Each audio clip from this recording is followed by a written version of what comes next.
Spaced Out. This is Wonder Woman Season 3, starring the immortal Linda Carter. If you like this kind of content, please remember to hit the like button and subscribe to the channel. We're going to talk about this episode. A lot of fun, this one. It's not going to get a super high score, but I really enjoyed it. We're going to use my space system, coincidentally, to talk about this, and that involves talking about the story, the pacing, the artistry, the characters, and the enjoyment factor. And each category gets a score between 0 and 2. 2 is the best. I'm going to give the storyline a 1. There are these crystals that can help align lasers, and if you get this crystal, you can make laser weapons. So how cool is that? I want laser. How come there's no laser weapons? It's 2025. Depending on when you're watching this video, unless you're watching this video in the year 3025, maybe you have lasers and you're thinking, wow, this guy didn't even have laser weapons. I want laser weapons. What the heck? I want sharks with freaking laser beams on them. So this cat burglar, played by Rene, I can never pronounce his last name. He is from Deep Space Nine. He plays Odo, one of my favorite Star Trek characters in all of Star Trek, and definitely like he's probably my favorite character in Deep Space Nine. So anyways, absolutely love this guy. He's a thief. He's a very cool thief. He's got a grappling hook, right? We'll talk about the characters more in detail when I get there, but he's pretty neat. So he's there to steal these crystals. He can't actually steal them, so he throws them in this crate.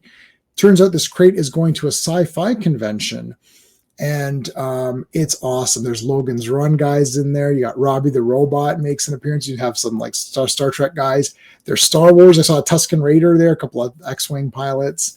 A lot of fun stuff.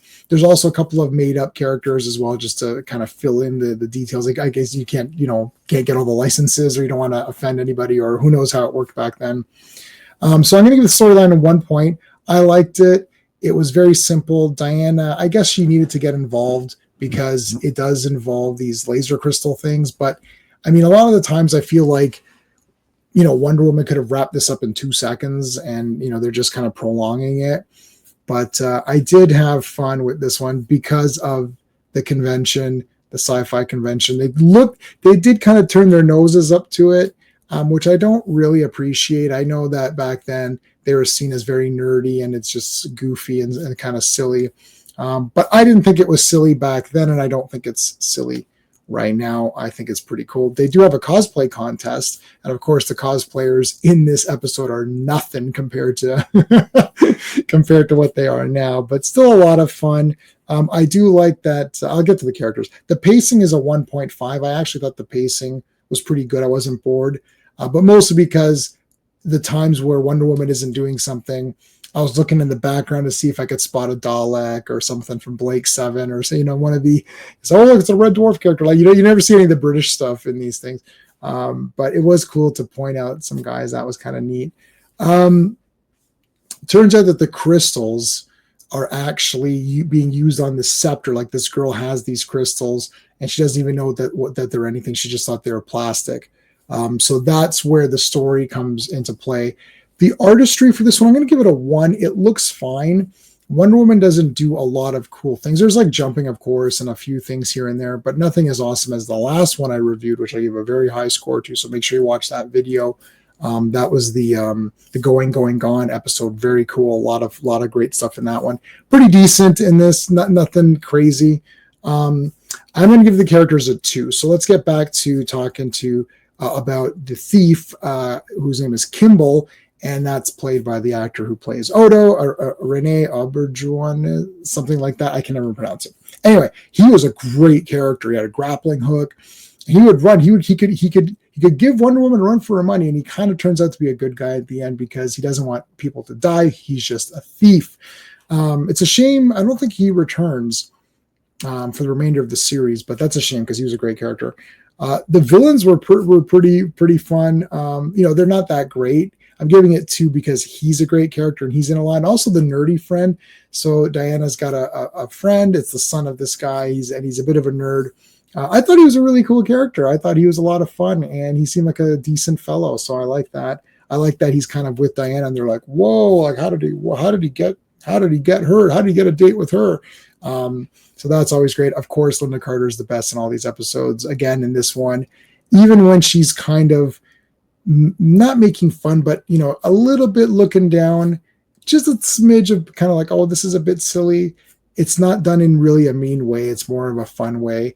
And I love that she goes to this cosplay contest in like this really, nice outfit.